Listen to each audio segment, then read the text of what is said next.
from the heart of Dubai, where tomorrow is being built today, to the world. Welcome to the CTO Show with Mehmet. Here, we redefine technology and reimagine possibilities. With Mehmet, delve into the riveting realms of AI, cybersecurity, and digital technology. Experience the thrilling highs and lows of startups. Immerse yourself in the spirit of entrepreneurship and witness the future of business innovation being written in real time. Now, without further ado, let's tune in and explore the future. Hello and welcome back to a new episode of the CTO Show with Mehmet. Today, I'm very pleased. Joining me from the US, Will Blackburn. Will, thank you very much for being with me on the show today. The way I love to do it is I keep it to my guests to tell us a little bit more about, yourself, your journey, and what you're currently up to. So the floor is yours. Awesome. Well, thanks so much for having me. Excited to be here.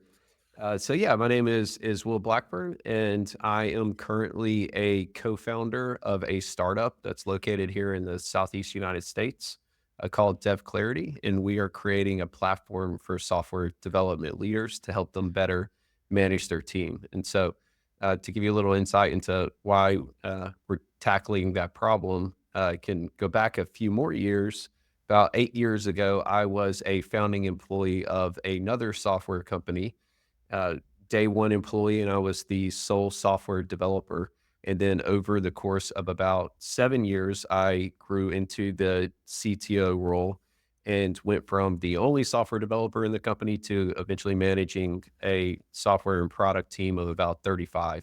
That was across the United States. And so learned a lot through that journey, made a lot of mistakes, and really came to the conclusion that while there's a lot of tools out there for software developers, and you always have developers building tools for developers, there's not a ton of tools out there for dev leaders. And so a lot of that journey I went on was trial by fire, jumping into the deep end and learning how to swim. And so now dedicating my time building a platform to help dev leaders. Cool. And thank you again, Will, for being here with me today. So, it seems like your journey was, from the beginning in software development. Just out of curiosity, I ask this sometimes to my guests. Why did you choose this path? I would say, and what was the thing that attracted you the most for software development? Yeah, that's a great question. I really fell in love with software when I was at university, college, as we call it. And through that journey, just the first thing that I learned was that with software, I could just build something from scratch.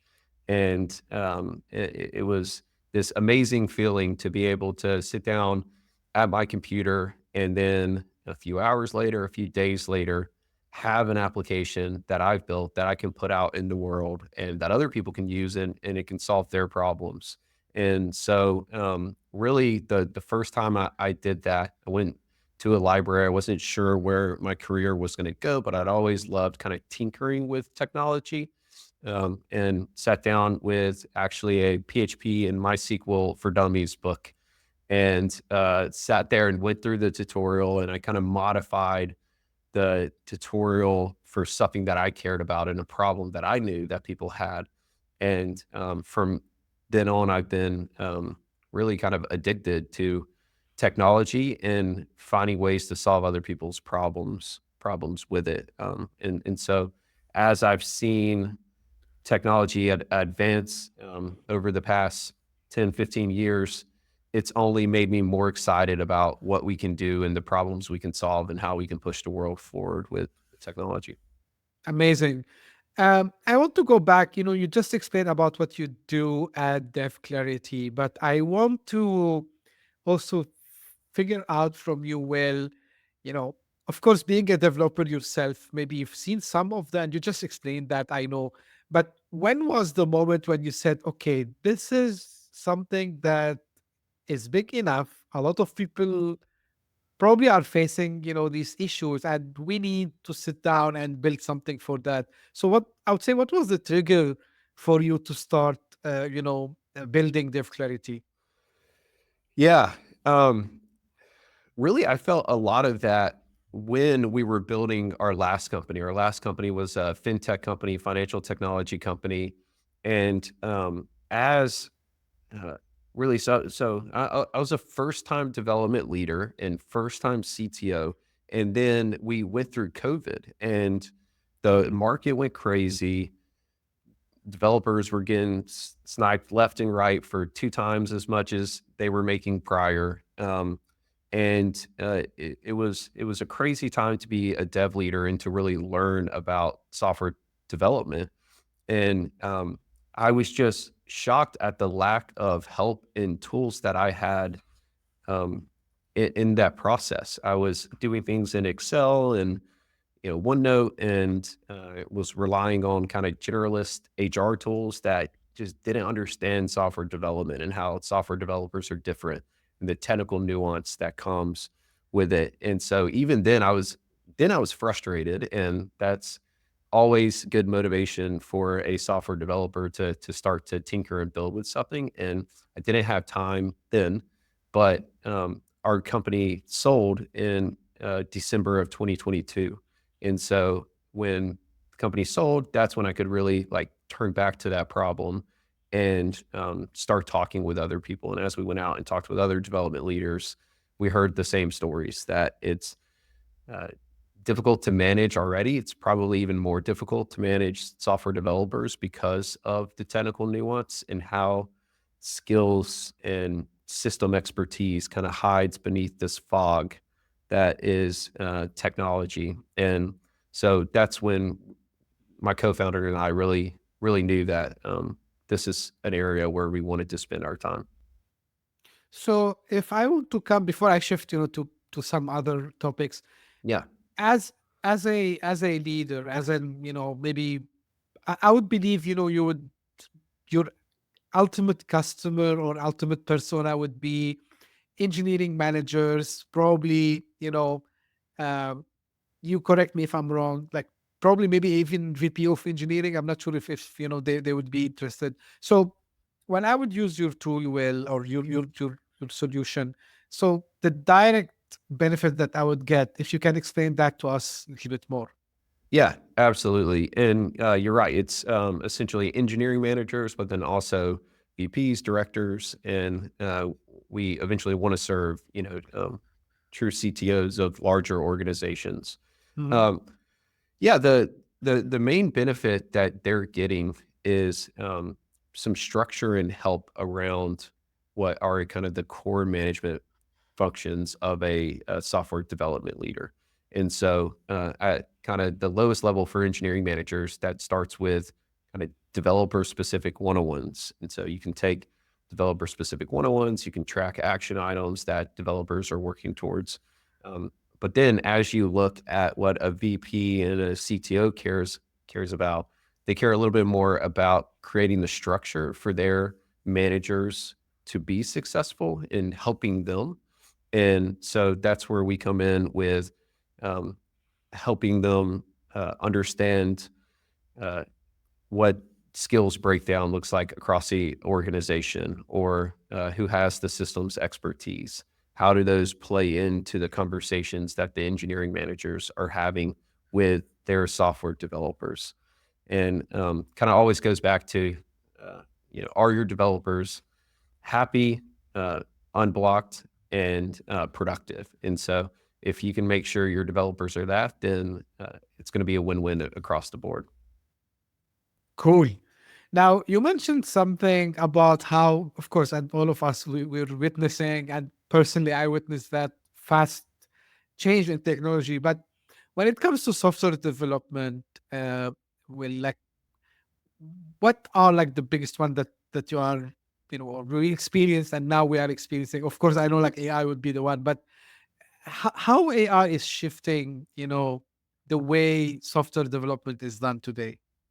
Yeah. Yeah, it's changing so much. It's kind of hard to understate how much it's changing software development. And so, I think the first place people go is that it can increase productivity. And I think that that's the right place to start. It's really a leverage multiplier for software development organizations.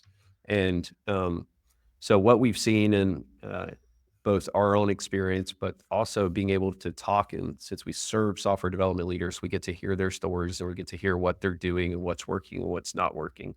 Um, Almost every company we talk to today has rolled out some sort of AI coding assistant. Most frequently, it's something like Copilot inside their editor that's helping their software development team just write code and take away some of the kind of more boring, monotonous work that developers have to do. And that's where it's starting. But then we're also starting to see it creep into other parts of the software development lifecycle. So whether that is, more on writing requirements and getting help with that and making sure those are well defined before it gets truly assigned to a developer or the developers involved in that process, or whether it's on the other side through writing test or performing test. It's really starting to change so much, and it's moving at a rapid pace. So can we say it's working on the both sides of the productivity and the creativity? Can we say this, Will? Yeah, absolutely, and that's how I personally experienced it as well. And so I think a lot of people like to kind of put it in the box of just, okay, this is Copilot now. It's inside VS Code. It's inside my editor, and now it can write some lines of code for me that are highly predictive, but it really can do much more than that. And that's where I think that if you look at companies today, most of them have checked that first box of, okay, we figured out security and compliance enough, or we're happy with what these companies are saying, what Microsoft's saying, to where now I've got Copilot helping out my developers. And what those companies are starting to look at is how can we help out in the other areas. And one of those is in kind of the creative problem solving. I think that's where it can continue to help developers move a little faster and create higher quality products by not having it just do that all on its own, but sitting there alongside a developer or someone who's responsible for writing those requirements and helping them out. Right. If I want to ask here about, from writing code is okay, how I'm not the expert here, so I'm asking you, Will, how good AI is today in putting, let's say, requirements for a project? So I mean, in another sense, like you need to write the code and you might ask the AI, chat GPT, Copilot, whatever, okay, write me, for example, a code that does blah, blah, blah, blah, blah. But is it good now enough? So I give a requirement and then it decides like, okay, what exactly need to be built? So it start to structure, the things in a proper manner. Is it reaching this phase or not yet? Yeah. My answer is it can be. And this is where like I would turn to the development leaders and say, and that's your responsibility to get it there. And so what do I mean by that? I'm not suggesting that you should be training your own large language models. Actually, the models we have today are great. And so what I'm really talking about is the other parts of the picture. So when you think of like what AI really is and how we experience it, you've got a model that you're talking to. So again, like the models are good enough now to be able to do what we need them to do.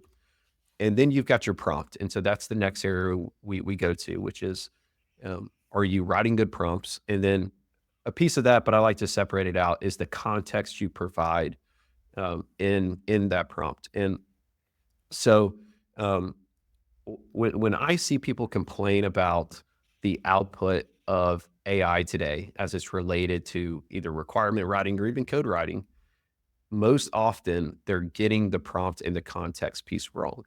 And so when you think of an experience inside of an editor, and maybe you've like written a comment inside your code asking it to do something for you, that's like level one of doing this well. And so you're not going to get the best output.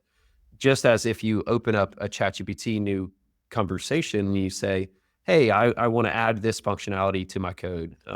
We've got this request coming in. Can you write the requirements for it?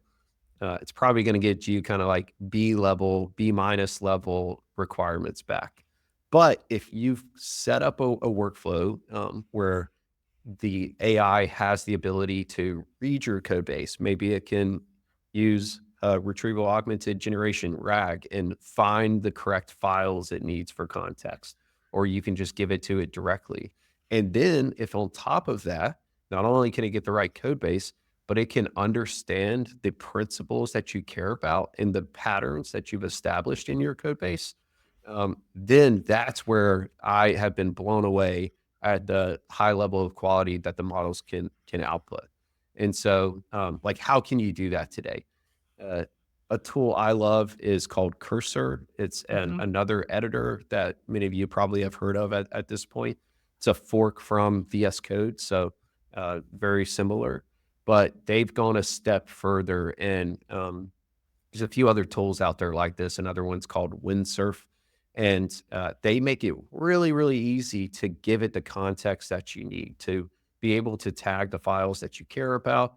And then in Cursor, for example, you can create what's called a cursor rules file. It's a dot file.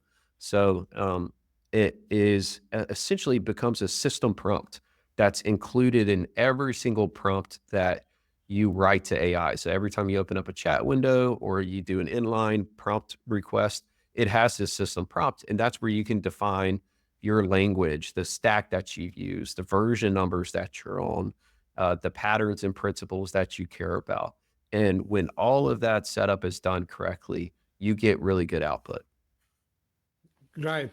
You mentioned Copilot, you mentioned Cursor, you mentioned, of course, there's plenty of other tools that are emerging every day, but of course, like Copilot and Cursor are the most ones that, and I think Claude, it has some good capabilities in generating quotes also as well. I've tried like something and I was surprised, honestly, although like I'm not a developer, but at least, I can understand, the deepness. And I was surprised by the way, actually it writes the comments for you. So kind of a documentation for the code, which was, also good.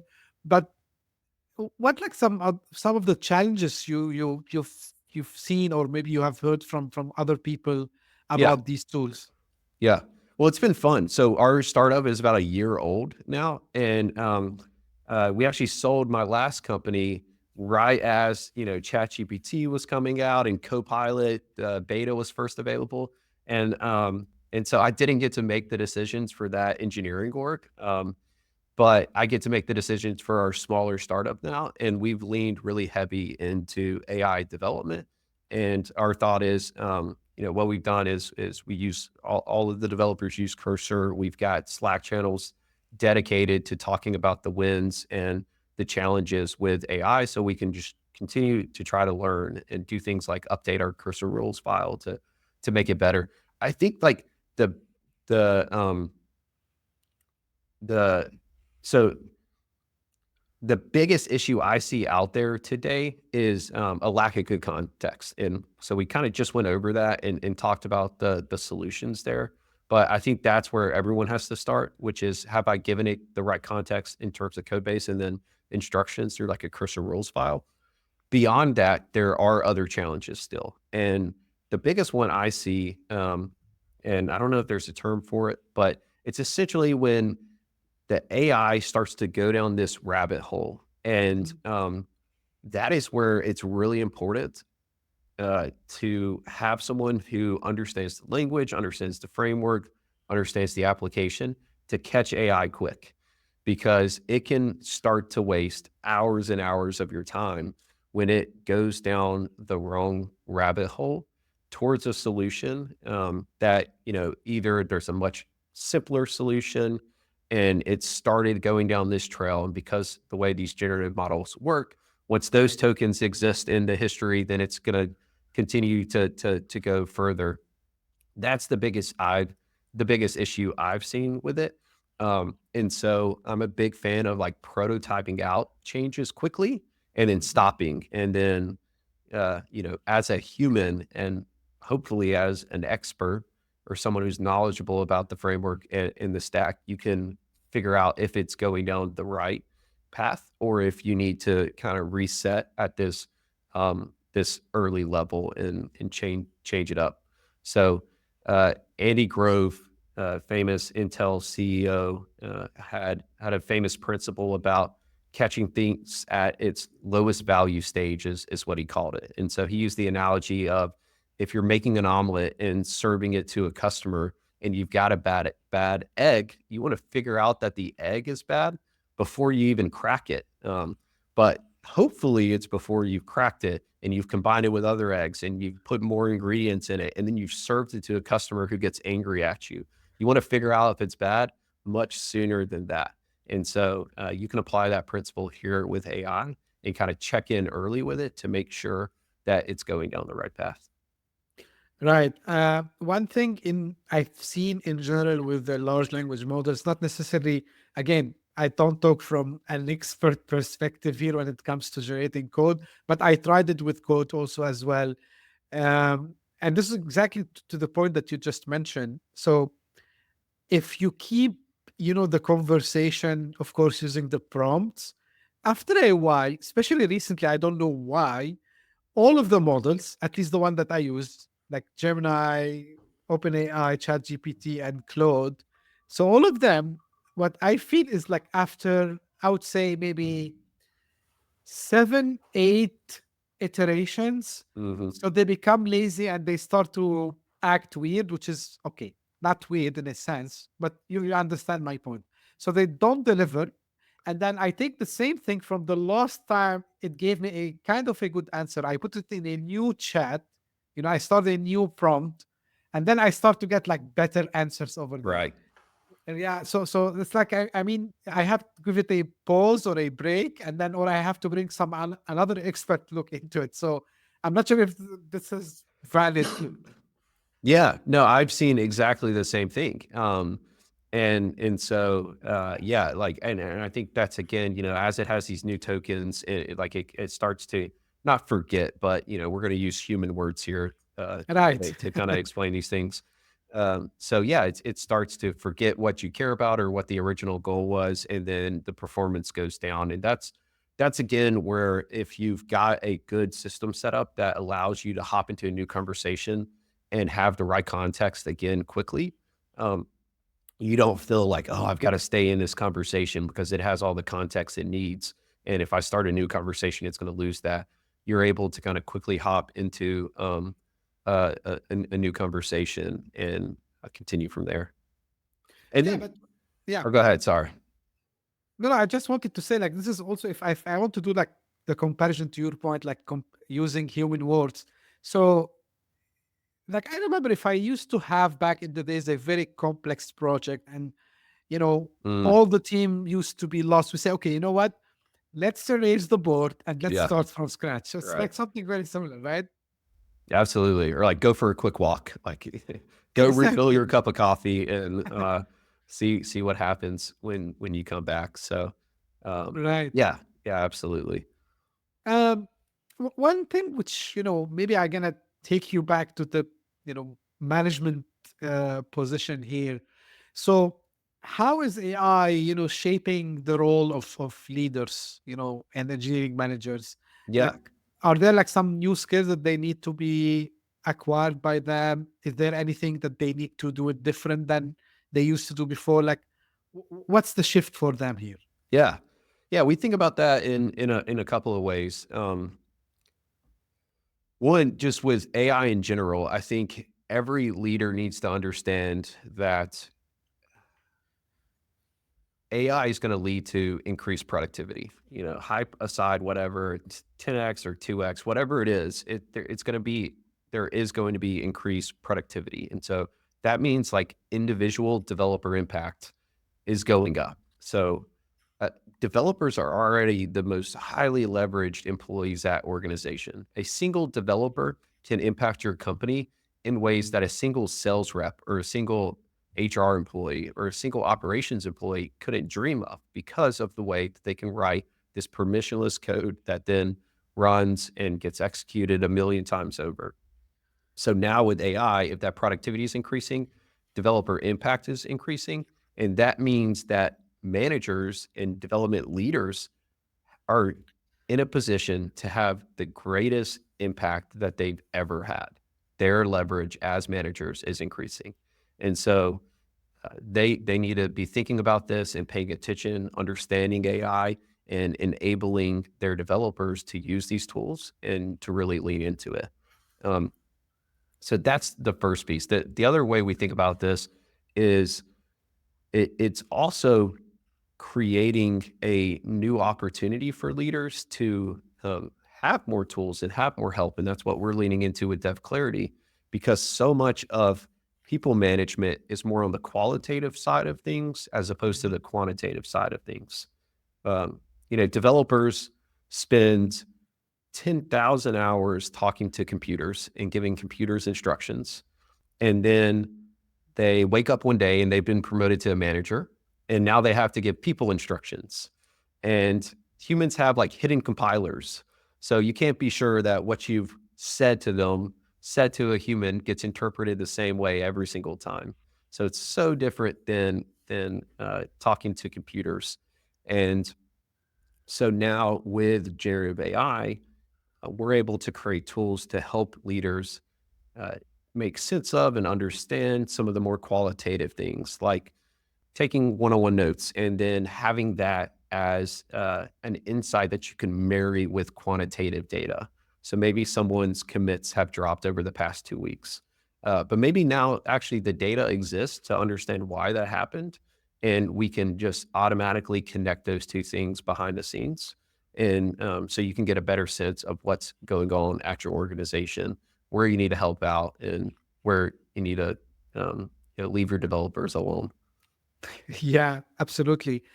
Now, doing the part which is a little bit fun, and I know like the question, it's hard to ask, and no one has a crystal ball, right? So, but from all what you have seen, Will, and because you are in a, you know, I would say, position where you, because of this of DevClarity, so you are interacting with a lot of managers and of course developers and so on.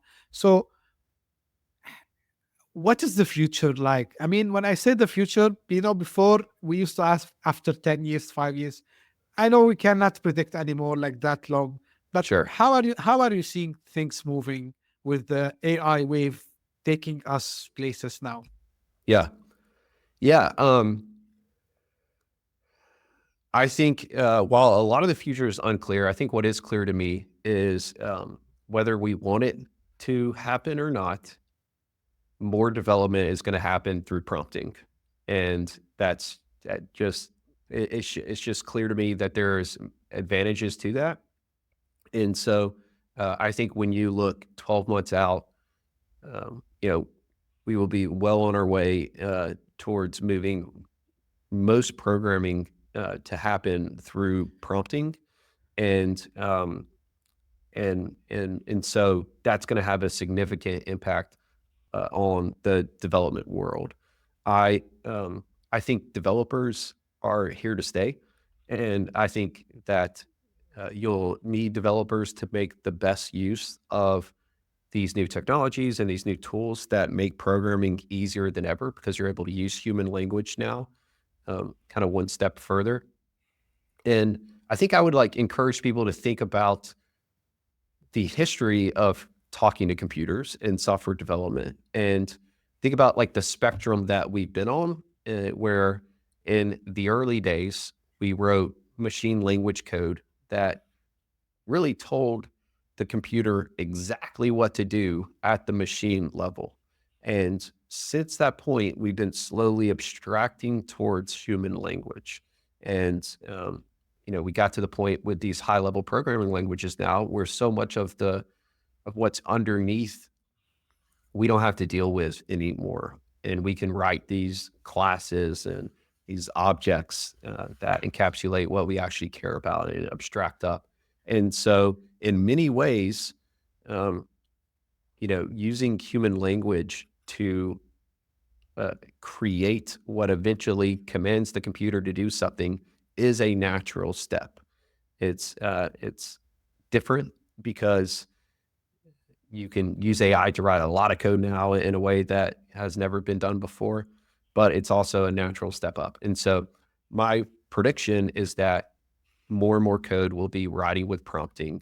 The good news is that you'll have more and more control over that through giving good context and using things like cursor rules to tell the AI exactly what patterns you want written, to establish the templates that you care about, to have the test coverage that you want. And so developers will become more focused on problem solving and be able to move quicker on the computer code. Absolutely, I agree with you, Will. As we are coming, to an end and we are almost closing. So, what this is I ask all the time. So, what piece of advice you would give to other to be founders or like new founders or even CTOs, who are in now today, maybe listening or watching us, especially when it comes to AI? Like final piece of advice. Yeah. I think my final piece of advice on top of everything I've already said is use the tech. Just like lean into the tech and use it, and then go one step further and form opinions. I think something that took me too long to learn in my first journey as CTO is that I wanted to, get everybody's thoughts on things and come to a consensus about things and try a lot of different things. And you've got to do all of those things, but you also have to find a way to form opinions as a team and then align people towards certain efforts. And so how do those come together? One, use the technology, and then that will give you the information and the knowledge you need to form opinions on things.